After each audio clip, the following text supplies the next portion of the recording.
Hello, I am Ayoyalaipe, and I like to hop into top tier air arcade matches and then personally kill the entire enemy team by myself. So I'm gonna make a series of guides teaching you how to play War Thunder's most difficult and chaotic game mode.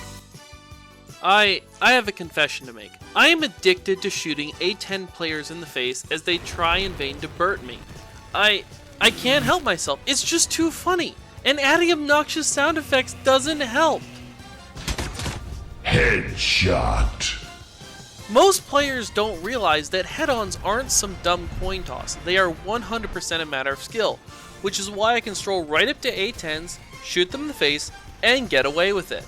So, I figured I should make a video explaining head-ons, and yes, I am aware that seal clubbing A10s, I literally clubbed that one, is simply the wrong thing to do, but I personally don't see any moral issue with being a bad person. Now, the A10 has 30G all-aspect AIM-9Ls, more countermeasures than God, and the GAU-8 Gatling cannon that spits out 62 pounds of bullets per second. Not 62 bullets, 62 pounds of bullets per second. Why would you fly straight at that? Well, the answer is because it's slow. Whether you are using guns or missiles, the main ingredient to winning a head-on is speed. And as usual, let's start with bullets. Bullets don't travel instantly, and you want to fly fast enough that you can fire a short burst like you see here, and then move out of the way before the other guy's bullets can reach your position. In other words, you shoot and scoot. A10s have the most powerful gun in the game, but they're too slow to scoot reliably. That means their bullets can't actually hit me, but my bullets can hit them. And that's a key takeaway here. In a head-on, a slow target can't scoot, and a target that doesn't scoot is a free kill. However, if your opponent does scoot or your burst simply misses, then you can always just run away. Your opponent will need to make a 180-degree turn to come after you, but that turn will cost him a lot of speed, and he can't chase you down if you're faster than him. So you will almost certainly live through a head-on as long as you properly execute the scoot. That makes close-range head-on attacks a low-risk way to kill people. It's a straight-up skill check, and most players fail it. I mean, just look at all these preventable deaths I'm causing. I wound up nailing this team 15 to 1. Yeah, I know, my F4 skills are pretty weak. Getting good with that plane is on my to-do list, I promise.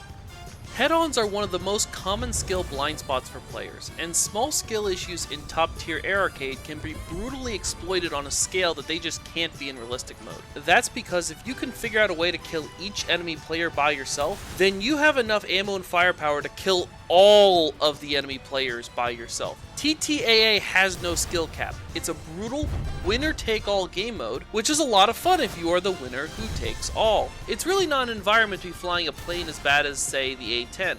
I mean, hey look, this one is begging for mercy in the chat. Now, I decided I should be fair to this poor guy, so I decided to kill him and his entire team. Hey, you can't say that isn't fair or even-handed. They're all equally dead. Anyways, dodging missiles in a head-on is a lot like dodging bullets in a head-on. My jets can go fast enough to cut under the AIM-9L's track no problem, countermeasures or not. That's because missiles don't turn well right after they're fired, so a fast enough plane can dodge literally any missile at close range, especially in a head-on. Just for sake of completeness, however, there is a rarely encountered exception to that where you can get dunked or monkey rolled if you get too close. And that involves people attacking you sideways with missiles. Monkey rolling is my favorite tactic, but I will need a whole other video to explain it. Subscribe if you don't want to miss that. Unfortunately for the A10, it isn't fast enough to reliably cut under an incoming missile's path. While A10s do have lots of countermeasures, those don't really do that much if you're going as slow as an A10.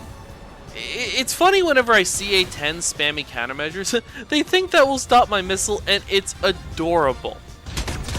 Headshot. Thanks for watching. Feel free to watch my other guides if you want to learn more about how to play top tier air arcades so you can start having fun in War Thunder's hardest and most skill intensive game mode. Or you can watch me put these principles into practice as I kill entire teams. And don't forget to subscribe if you don't want to miss my upcoming videos.